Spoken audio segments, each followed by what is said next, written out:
Is it a show about people dying, or is it a show about dead people learning how to live? Isn't it just all of us just learning how to be a little bit more grateful about what we have in life?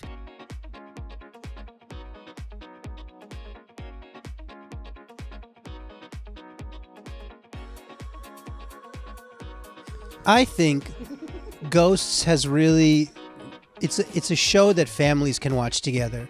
And that's a rarity in today. We have more content than we've ever had. We have incredible television, but my 2-year-old son can't watch Euphoria. But I tell you what, like my parents, my in-laws, my children, 7 and 2, my wife and I, we can all sit down in front of the television and watch Ghosts, and everyone can enjoy it. And I think that is a very special experience for television viewers to have in today's sort of landscape of how we entertain ourselves. You know, we're 4 episodes into filming season 2. We're excited to be back. We're excited to see what lies ahead for season 2.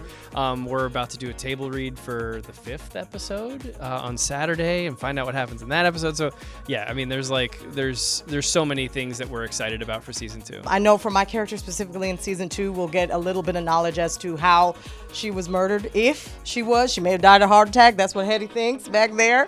But we will get to introduce some new ghosts as well and get some more flashbacks into the backstories of a lot of these ghosts as well too, which is exciting. You're going to see so many new characters. Our list of guest stars is incredible. We're just so lucky to have the people that we work with, and they're fans of the show. They come and they enjoy our little French-Canadian vacation with us, and it's pretty amazing. I think we all saw how season 1 ended. We're very excited, but I can't give anything away. I will say that it would be a dream as an actor to be able to talk to these people on camera. We have such a good time off camera, and it would be just incredible if we got a chance to, as characters, meet. It's very strange, isn't it, to we have done now a season plus of the show, and you're like, it would be so cool to talk to the other actors in front of the camera. But that's the nature of this job. I definitely feel like for Alberta, because she's such, a delicious diva, right? There's some times where she's not vulnerable at all. So I think I'm excited to see this vulnerability with her and Pete romantically, and this man with this arrow and this black lady in this house. I'm here for it. And also Nancy, this love triangle with the cholera ghost, it's like Brandy and Monica, the boy is mine. I cannot wait. I'm so excited. I've never been a romantic interest or anything like that in my career. So I'm really excited to play with Richie. He's so funny and it's going to be fun. So we'll see for season 2. Danielle, do you think Alberta likes Pete? I do. You do? Okay. I think so. I think, it's like, she's kind of been, cooped up by herself with no real prospect since the 1920s. There might be some flirtations, some attempts at them. We'll see if they're successful or not. Yeah. I think that's and as also, much as I can we say. don't know.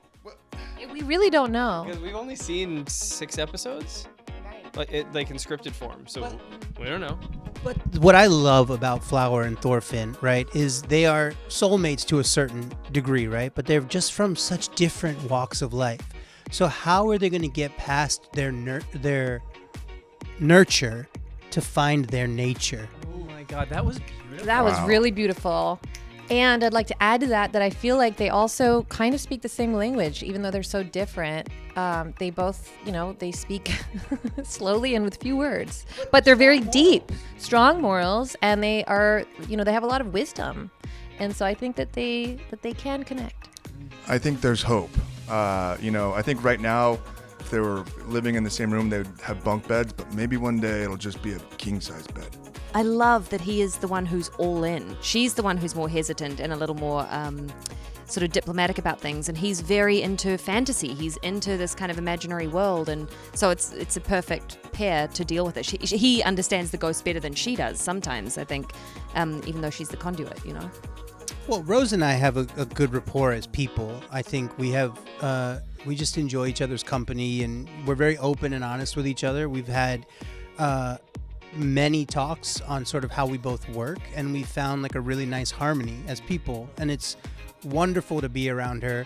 And the Port and Wiseman, the Joes, and the writers, they gave me the superpower as Jay of unconditionally loving his wife. And so no matter what she goes through, no matter how many times he may tell her otherwise, he's always going to have her back. And it's wish fulfillment. We all wish for a partner like that. Just like we all wish for a partner with superpowers who could talk to ghosts. How cool would that be? And I think that the fact that we play on the positivity of that relationship, on the loyalty, on the strength of that bond, being the bedrock for all of this supernatural craziness going on, it's really fun. We can always come back to the love if we get lost. Actually, yeah, we definitely put a lot of thought into it. Like leading into episode 2, when we were starting, shooting all of season 1, I had some really good talks with Joe Wiseman about, the representation that we wanted to see on the show for Native representation, Lenape representation. They brought in this awesome Lenape consultant by the name of Joe Baker, who's awesome. Like stuff like that has been really exciting for me. It's something I really think about all the time. Anything that Sass says, I want to make sure that, we're not trying to depict any stereotypes or further any other stereotypes of Native people in film and TV for so long. And yeah, and also just trying to bring him and be a 21st century contemporary person. He's adapted and he's sarcastic and he's funny and I just want him to be three-dimensional in that way. The diversity it's an ongoing question, right? The fact that Jay is Jay and Sam are at the core love story of this show is not something as an actor that I could have ever done even 5 years ago. And the doors are just slowly creaking open where you're allowed 1 or 2 actors of color or from a different minority actors in a cast. And, obviously we've been sort of chipping away at the same block for a long time. And I think the most important thing is upstairs, the creatives, producers, executives, casting directors, those people being diverse and people of different backgrounds, ethnicities, race, whatever it is, walks of life, that's where we start to really reflect the world that we actually live in. 100%. And I think it's so important, our writers' room is really diverse too. Joe Wiseman really wanted to make that, because just because you see diversity on screen, you're not always going to see diversity in the writers' room. And our showrunners, Joe Port and Joe Wiseman, really put a lot of thought and care into telling our stories and also keeping us involved and hearing our feedback and collaborating with us as well as with the writers. So it really feels like we all have a voice in the making of the show. I think there's something really wonderful about this show in the sense that there's 1,000 years of history in this house. And watching it from today's perspective, makes you feel really good for the lessons that you've learned that the previous generations have not yet learned.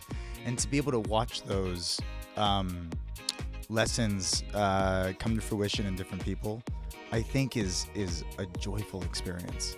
And then those lessons can, maybe be applied a little bit today. I'm not, just putting it out there. Makes me nervous for what's to come. What are our grandchildren going to say? They're going to look at the way we thought about things and be like, you are disgusting. How could you think like that? Which is true. There will be stuff that happens.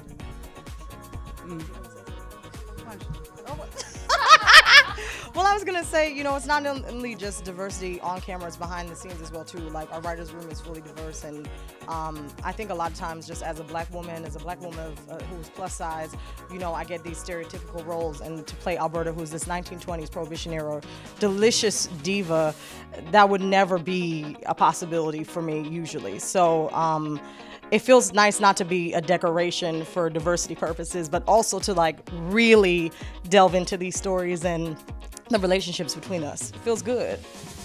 It's the reason the show exists. I think it feels effortless because it's not arbitrary. These people intersecting and meeting people with different histories, different points of view from different walks of life and time periods, only in knowing and actually having a personal relationship and love for these people that they never would have been allowed to meet in their own life. Only then are they capable of change.